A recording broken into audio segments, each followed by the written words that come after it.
প্রত্যেক মানুষেরই নিজস্ব জাতিসত্তা বা পরিচিতি আছে আছে আপনাদের বিনোদনের ঠিকানা নিয়ে। সম্মানিত দর্শক, আমন্ত্রণ জানাচ্ছি ম্যাগাজিন অনুষ্ঠান ঠিকানায়।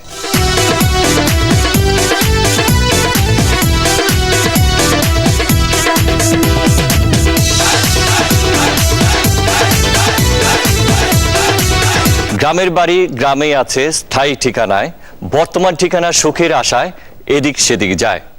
মানুষ বিভিন্ন প্রয়োজনে তার নিজের ঠিকানা বদল করে, আর আমরা আমাদের ঠিকানা ঠিক রেখে বদলে ফেলার চেষ্টা করেছি এর ভিতরের রূপ ও বৈচিত্র্য। হ্যাঁ সুপ্রিয় দর্শক, আজ থেকে শুরু হচ্ছে নতুন রূপে এবং নতুন ভাবে আপনাদের প্রিয় অনুষ্ঠান ঠিকানা।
ক্ষতিকর কথাটি আমরা সবাই জানি।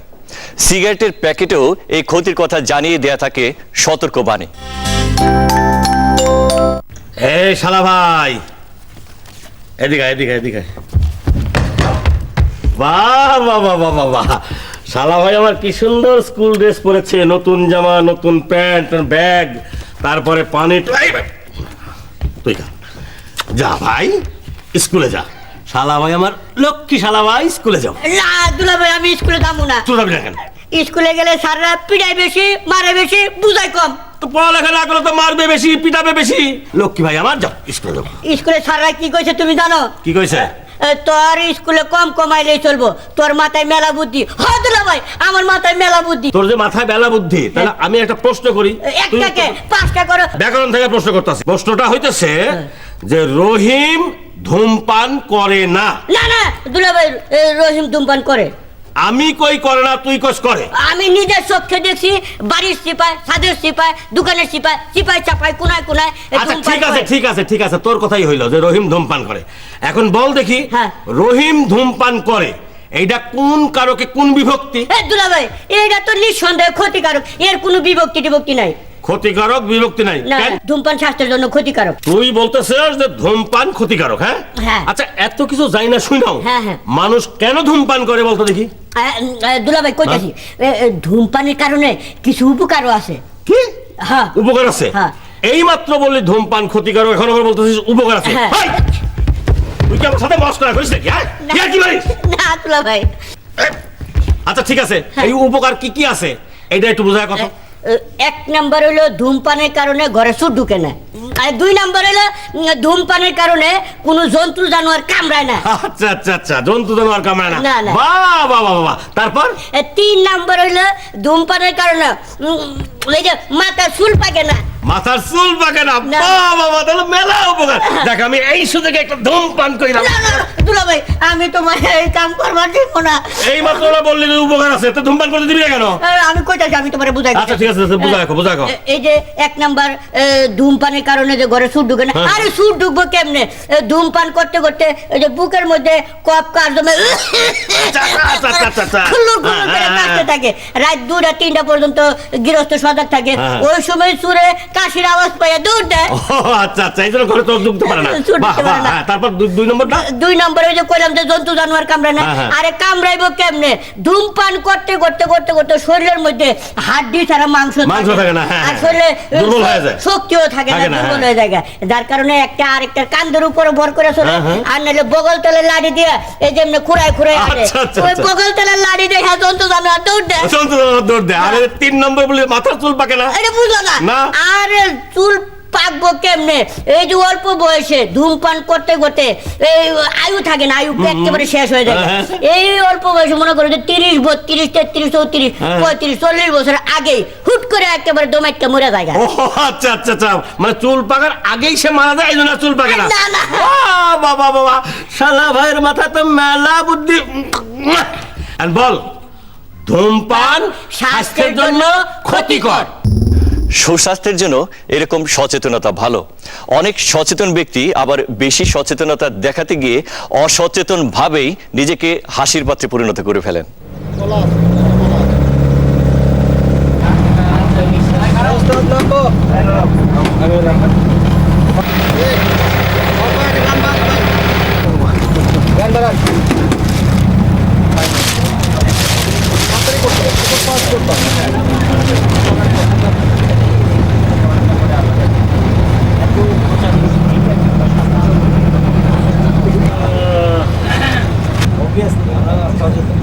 শুরু হয়নি, এই শুরু।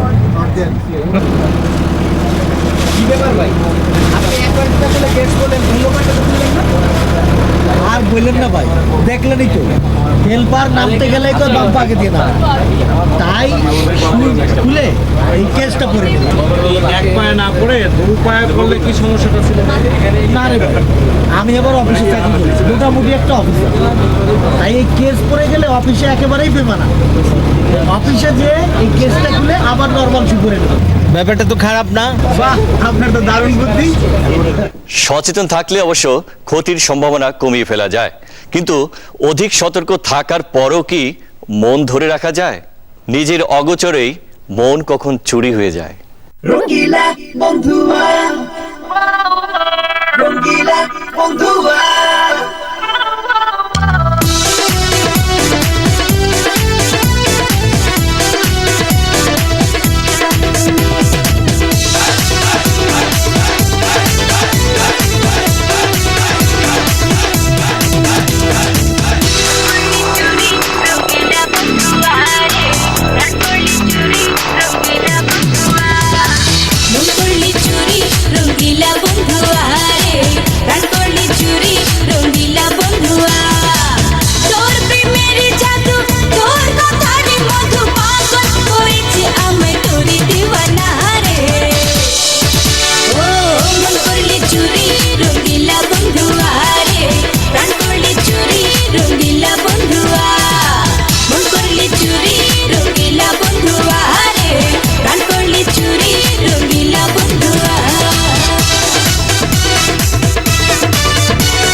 সবচেয়ে তোকে ছাড়া কাটে না দিনে রাতে যে তোকে ছাড়া বাঁচি না হারালো সবচেয়ে একাকী জীবনে তোরে দেহাতে কাটে না বিরহী সময় রে ও মন করলে চুরি রঙ্গিলা বন্ধুয়া রে প্রাণ করলে চুরি রঙ্গিলা বন্ধুয়া মন করলে চুরি রঙ্গিলা বন্ধুয়া রে প্রাণ করলে চুরি রঙ্গিলা বন্ধুয়া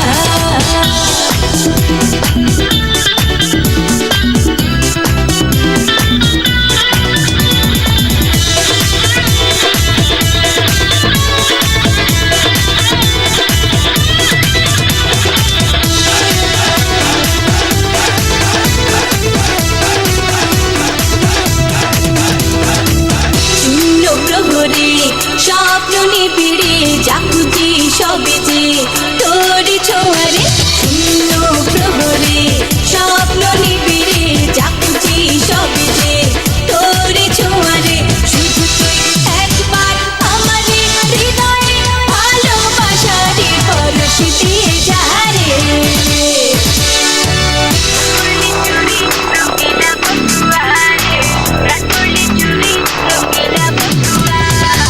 মন করলে চুরি রঙ্গিলা বন্ধুয়া রে প্রাণ করলে চুরি রঙ্গিলা বন্ধুয়া তোর প্রেমের জাদু তোর কথার মধু পাগল করেছে আমায় তোরে দেওয়ানা রে ও মন করলে চুরি রঙ্গিলা বন্ধুয়া রে প্রাণ করলে চুরি রঙ্গিলা বন্ধুয়া মন করলে চুরি রঙ্গিলা বন্ধুয়া রে প্রাণ করলে চুরি রঙ্গিলা বন্ধুয়া যুগের পরিবর্তনের সাথে পাল্টে যাচ্ছে সবই। আমাদের চলনে বলনে পোশাকে আচরণে এসেছে পরিবর্তন, আর অন্য সব কিছুর মতোই পরিবর্তন এসেছে পণ্য কেনাবেচার ধরনেও।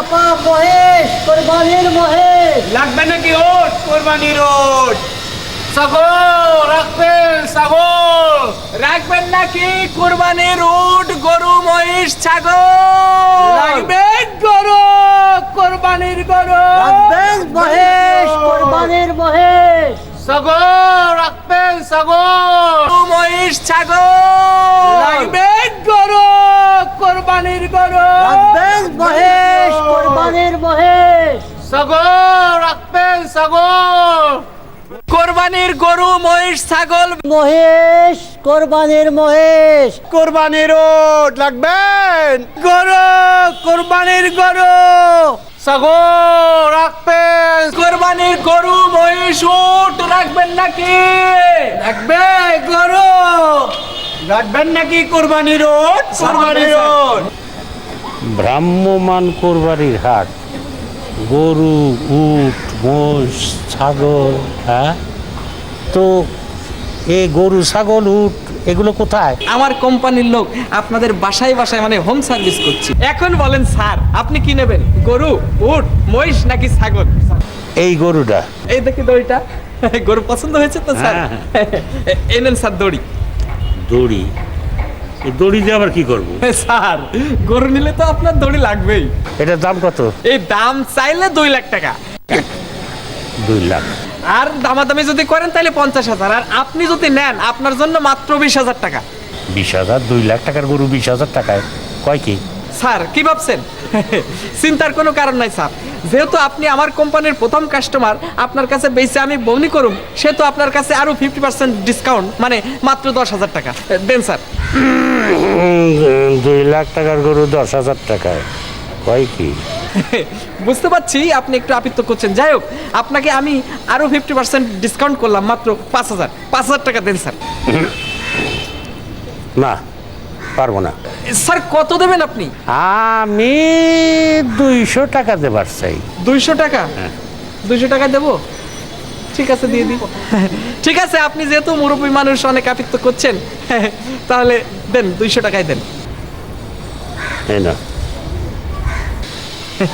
200 টাকা। এই যে স্যার এই নেন গরু। গরু? এটা গরু কন, এটা তো গরুর ছবি। স্যার 200 টাকায় একটা গরুর ছবি হয়, গরু হয় না। গরু হয় না? না না। ওই কি না, এটা কি করেন স্যার? গরুর গলায় দড়ি দিয়ে তো বাড়িতে নিতে হবে, সেই জন্য গরু নিয়ে যেতে। স্যার আমি তো গরু না স্যার। স্যার কথায় বলে সস্তার তিন অবস্থা। সস্তা কিছু পেতে গেলে তার ফলও এভাবে মেলে। কোরবানি নিয়ে লোক দেখানো বা অতি কথনও কিন্তু কম হয় না।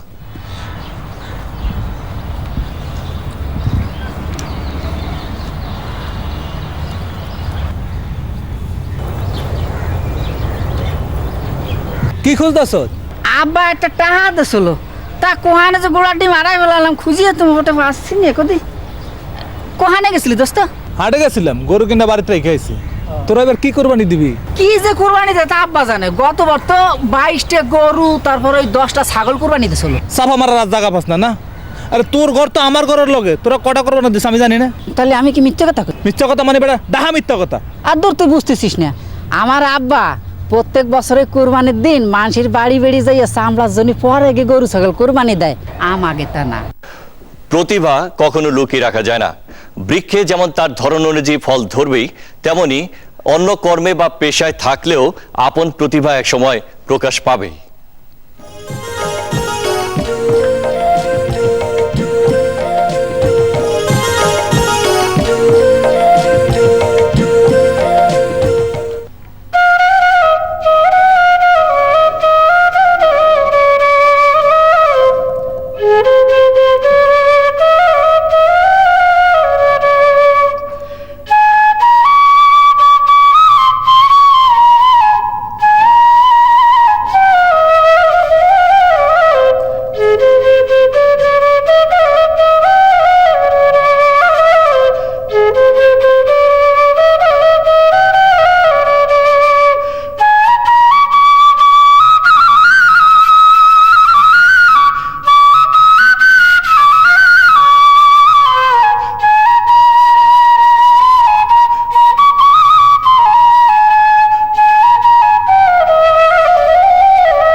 আমরা এখন কথা বলছি অবসরপ্রাপ্ত লেফটেন্যান্ট কর্নেল জনাব ওবায়দুল আনোয়ারের সাথে। আমরা তো জেনেছি যে আপনি সেনাবাহিনীর একজন সাবেক অফিসার ছিলেন, তো ওইখানে তো আপনাকে সবসময় ভীষণ দায়িত্বপূর্ণ কাজ নিয়ে ব্যস্ত থাকতে হতো। তার পাশাপাশি আপনার যে সাংস্কৃতিক প্রতিভা, এটা কিভাবে আপনি করেছেন বা রপ্ত করেছেন? আমি যখন ক্লাস 4-এ পড়ি তখন এই আমাদের বাড়িতে একজন লজিং মাস্টার ছিলেন, ওনার অনেক মিউজিক্যাল ইনস্ট্রুমেন্ট ছিল, তো সেগুলোর প্রতি আমার একটা আকর্ষণ ছিল যে উনি যখন আমাদের পড়া দিয়ে চলে যেতেন তখন আমি বাঁশি বাজাতাম। আর এছাড়া আমার বোন বুলবুল ললিত কলা একাডেমিতে নাচ শিখতো, ডক্টর নাদির আশরাফ মহুয়া, তো তাকে নাচ এবং গানের মানে সাথে তবলা সঙ্গত করতে আমি বেসিক্যালি তবলচি ছিলাম।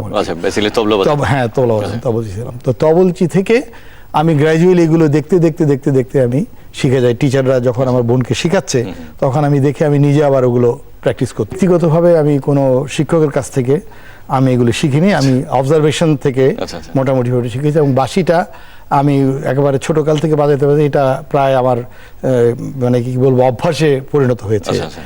আমি যখন সুদূর ইরাকে গিয়েছিলাম সেখানেও আমি বাঁশি সাথে করে নিয়ে গিয়েছিলাম এবং সেখানে আমি কুর্দিস্তানে বাঁশি বাজিয়েছি। আপনি আমাদের অনুষ্ঠানের দর্শকদের উদ্দেশ্যে কিছু বলতে যাচ্ছেন? সাংস্কৃতিক ব্যাপারে সকলের আগ্রহী হওয়া উচিত, কারণ মনের খাদ্য হলো সংস্কৃতি, যেটা আমরা অনেকে দেখা যায় যে স্কুল কলেজের ছেলেরা লেখাপড়া নিয়ে ব্যস্ত আছে, কিন্তু এই যে কো কারিকুলার এবং এক্সট্রা কারিকুলার যে অ্যাক্টিভিটিসগুলো এগুলো থেকে তারা দূরে রয়েছে এবং গার্জিয়ানরাও এটাকে উৎসাহিত করছেন না। সুতরাং একটা সময় হয়তো এমন আসতে পারে যে সবাই নির্জীব হয়ে যাবে, সেই জন্য নির্জীব যাতে না হয় এক সাংস্কৃতিক পরিমণ্ডলে তারা যাতে বিচরণ করে, এই জন্য এর চর্চা অত্যন্ত প্রয়োজন।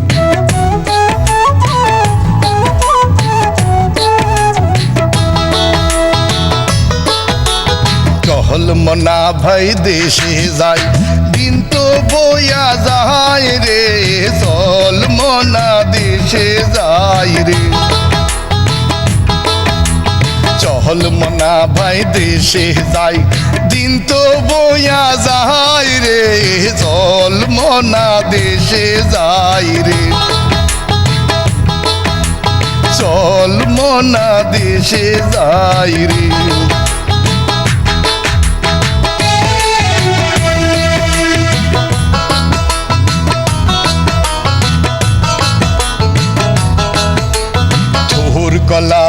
দূরে খাইলে ওমনা ভাই সে আর না হয় বাতিহীন শিশুকালে বাপ মা মরলে শিশুকালে বাপ মা মরলে সাইলার হয় দুর্গতির মনা চল মনা দেশে যাই রে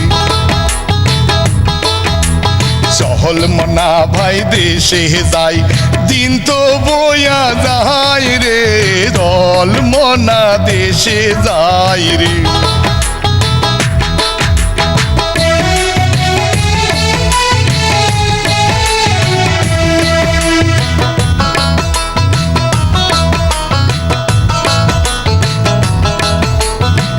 আকেলেতে শাকেল বন্দি ওমনা ভাই বাকল বন্দি গাছ স্ত্রীর মায়ায় পুরুষ বন্দি স্ত্রীর মায়ায় পুরুষ বন্দি জালে বন্দি মাছ রে মনা চল মনা দেশে যাই রে চহল মনা ভাই দেশে যাই দিন তো বয়া যায় রে চল মনা দেশে যাই রে কর্মের পাশে সাংস্কৃতিক প্রতিভা আমরা দেখলাম।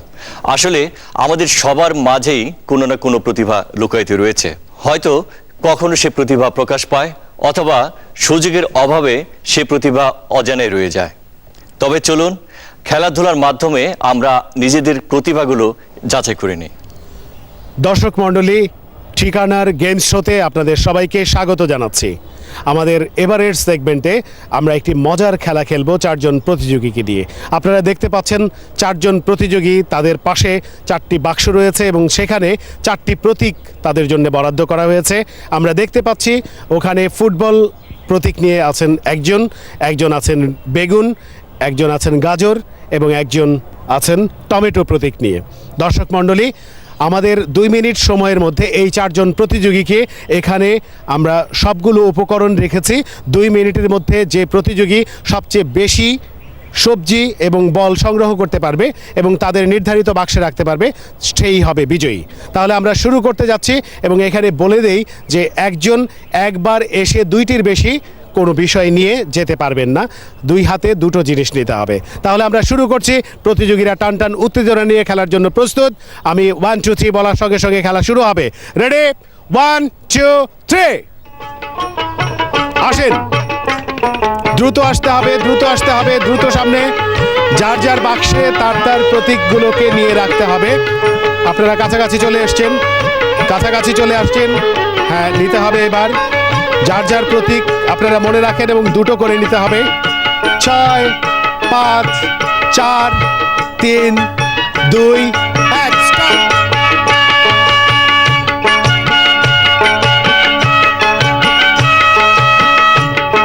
দর্শক মণ্ডলী, এইমাত্র আমাদের গেম শেষ হলো। আমরা এখন বিজয়ীর সন্ধানে। আমরা দেখতে পাচ্ছি যে এখানে প্রথম প্রতিযোগী বল প্রতীক যার ছিল সে সংগ্রহ করেছে মোট 6টি বল এবং তারপর দেখতে পাচ্ছি এখানে বেগুন যার প্রতীক ছিল সে সংগ্রহ করেছে 2টো। এখানে আমরা দেখতে পাচ্ছি গাজর সংগ্রহ করেছে লোমা 4টি এবং টমেটো বর্তমানে বাজারে যার আগুন তুল্য দাম 4টি টমেটো আমরা দেখতে পাচ্ছি সংগ্রহ করেছে নাসরিন। তো আমরা আজকে বিজয়ী ঘোষণা করছি সবচেয়ে বেশি বল সংগ্রহ করে, মোট 6টি বল সংগ্রহ করে বিজয়ী হয়েছে মনি। এই সবুজ চত্বরে একটি চমৎকার খেলার আয়োজন করেছি। এই খেলাটি হচ্ছে বল সংগ্রহ অভিযান। এই বল সংগ্রহ অভিযানে মোট 4 জন করে 8 জন খেলোয়াড় অংশ নিয়েছে এবং 2টো গ্রুপ, একটি হচ্ছে ইমনের দল আর একটি হচ্ছে রিজনের দল। এই 2টো দলের মধ্যে আজকে আমরা প্রতিদ্বন্দ্বিতা একটু পরেই খেলা উপভোগ করব। এবারে আমরা যাচ্ছি নিয়মকানুনে। নিয়মকানুনগুলো হচ্ছে এখানে আপনারা দেখতে পাচ্ছেন একটি ঝুড়ি এবং ঝুড়িতে বেশ কিছু বল রয়েছে এবং এখানে 2 জন খেলোয়াড় আছেন। এরা এখান থেকে বল তাদের দলের প্রথম প্রতিযোগীর কাছে দিবেন এবং তারা অন্যদের কাছে পাস করবেন।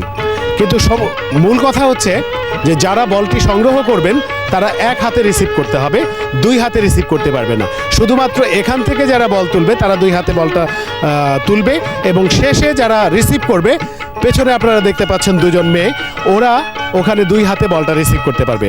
তাহলে আমরা শুরু করছি। আমরা দেখতে পাচ্ছি সবাই বেশ অধীর আগ্রহ নিয়ে অপেক্ষা করছে। এবারে আমরা খেলা শুরু করছি। আমি 1 2 3 বলার সঙ্গে সঙ্গে খেলা শুরু হবে। আপনারা আপনাদের দলের কাছে বল পাস করবেন। রেডি 1 2 3।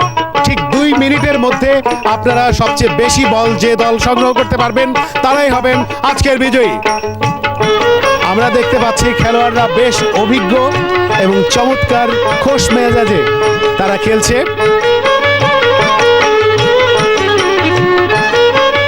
খেলা এখন জমে উঠেছে। আমরা সময়ের শেষ দিকে এসে পৌঁছেছি। এবারে আমরা কাউন্টডাউন শুরু করব। Ready 5 4 3 2 1 0 stop. এবারে ফলাফলের পালা। আমরা দেখব কোন দল কতগুলো বল সংগ্রহ করেছে। এবার আমরা কাউন্ট করছি। এখানে তিথির দল 3 3 6 3 9 3 12 13টি বল সংগ্রহ করেছে। এবারে আমরা দেখব রথির দল বল সংগ্রহ করেছে 3 3 6 3 9 3 12 13। বল গণনা শেষে আমরা দেখেছি দুটো দল 13টি করে বল সংগ্রহ করে যুগ্মভাবে প্রথম হয়েছে দুটো দলই। আপনারা দেখতে পাচ্ছেন এখানে আমরা একটি সেট সাজিয়েছি এবং এখানে রয়েছে একটি ব্রিজ। আমরা একটি ব্রিজ নির্মাণ করেছি এবং এখানে আমরা 4টি প্ল্যাটফর্ম এবং 4টি কলস রেখেছি। আমাদের 4 জন প্রতিযোগী ওখানে তৈরি আছেন। তারা তাদের সামনে ঝুড়ি থেকে দুটো করে বল সংগ্রহ করবেন এবং তারা এই ব্রিজের উপর দিয়ে এসে মাটিতে স্পর্শ ছাড়া একটি প্ল্যাটফর্ম থেকে অন্য একটি প্ল্যাটফর্মে লাফিয়ে ডিঙিয়ে যেতে হবে এবং শেষ প্ল্যাটফর্মে এসে বলটি নিক্ষেপ করতে হবে আমাদের এই নির্ধারিত বক্সে। এখানে বল যদি বাইরে পড়ে যায় তাহলে সেই বলটি আমরা কাউন্ট করব না। এই হচ্ছে আমাদের খেলার নিয়ম। প্রতিযোগীরা তৈরি। আমরা এবারে যাচ্ছি খেলোয়াড়দের কাছে। দর্শক মণ্ডলী, আমরা এখন খেলা শুরু করছি। আমি 1 2 3 বলার সাথে সাথে একজন করে প্রতিযোগী আসবে। সময় পাবে 1 মিনিট। তাহলে আমরা শুরু করছি। রেডি?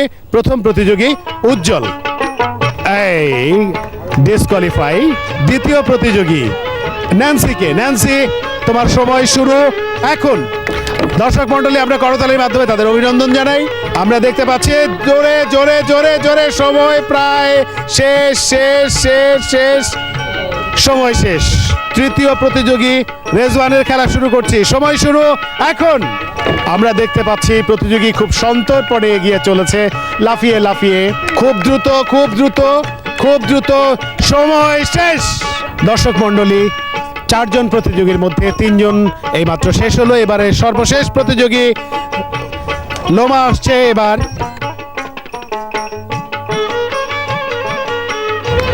খুব দ্রুত যেতে হবে। সময় শেষ। দর্শক মণ্ডলী, 4 জন প্রতিযোগীকে দিয়ে আমরা এই খেলা শুরু করেছিলাম। প্রথমেই কলসিতে আঘাত করে কলসি ফেলে দেওয়ায় ডিসকোয়ালিফাই হয়েছিল উজ্জ্বল এবং এরপর আছে ন্যান্সি। দুটো বল ফেলে সে মোট 4টি বল সংগ্রহ করেছিল। দুটো বল ফেলে সে দ্বিতীয় স্থানে আছে এবং যুগ্মভাবে 3টি করে বল ফেলে যুগ্মভাবে চ্যাম্পিয়ন হওয়ার গৌরব অর্জন করেছে লোমা এবং রেজওয়ান। আকাশ মেঘলা হলে মনও মেঘলা হয়ে যায়, আর এই মেঘলা দিনে মন শুধু পাওয়ার জন্য মন বেকল থাকে। আচ্ছা, যদি এমন হতো ইচ্ছে হলে প্রিয়তমাকে কাছে পাওয়া যেত? সুধী মণ্ডলী, এখন যে ম্যাজিকটি করছি লেডি মিরাকেল, লক্ষ্য করুন লেডি মিরাকেল।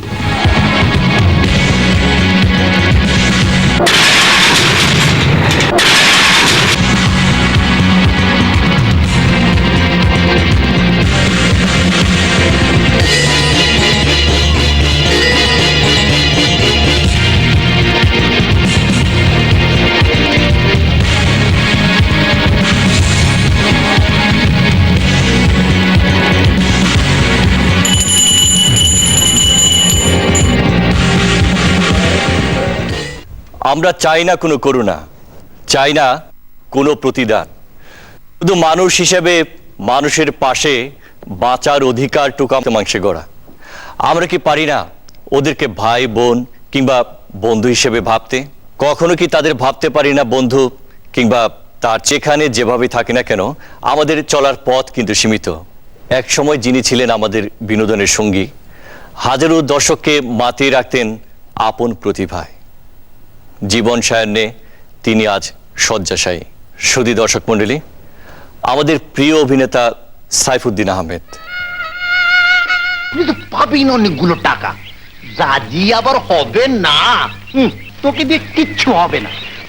ওখানে বসে বসে তো বিয়ের আলাপ করছি, আর তুই কিনে এসে বললি আম্মা না আমার।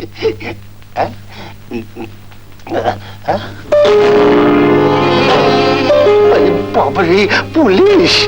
তাছাড়া এবছর আদায় পত্র কম, কি করি বল? টাকাটা তোমাকে যেভাবে হোক দিতেই হবে। আমি যেমন করে পারি শোধ করে দেবো। সুবহানাল্লাহ, সুবহানাল্লাহ। আমি সে কথা বলছি না রে। দেখ, তুই তো আমার পর নস, তাছাড়া আগের টাকাও রয়েছে।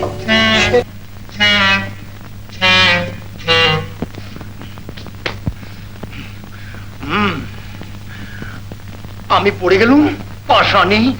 আমার হাত ধরে তুললে না কেন?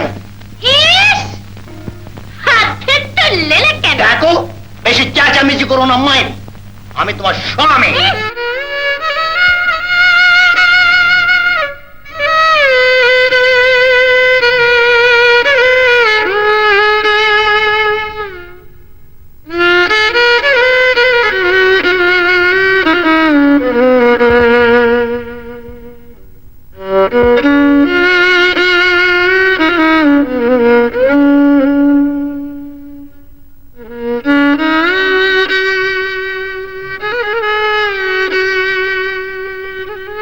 আপনি কেমন আছেন এখন?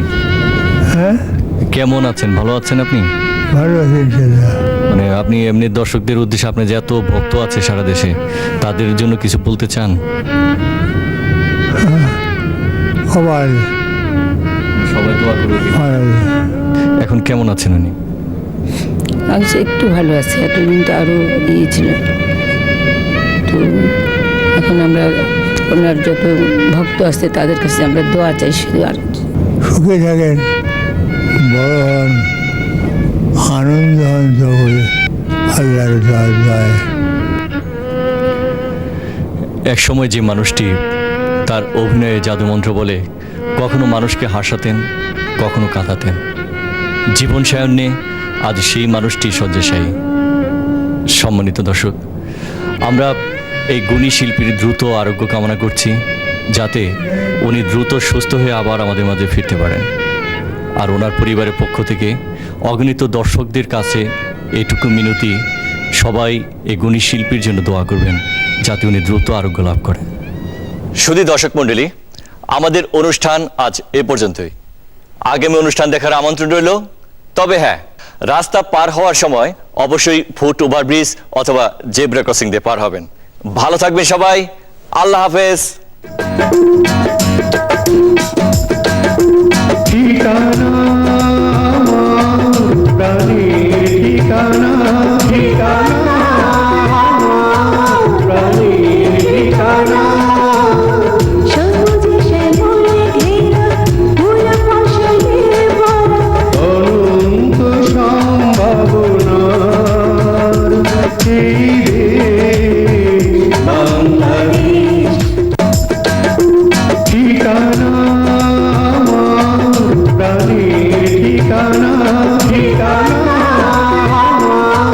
প্রাণের ঠিকানা। সবুজে শ্যামলে ঘেরা ফুল ফসলে ভরা অনন্ত সম্ভাবনার এই দেশ বাংলাদেশ। ঠিকানা, প্রাণের ঠিকানা।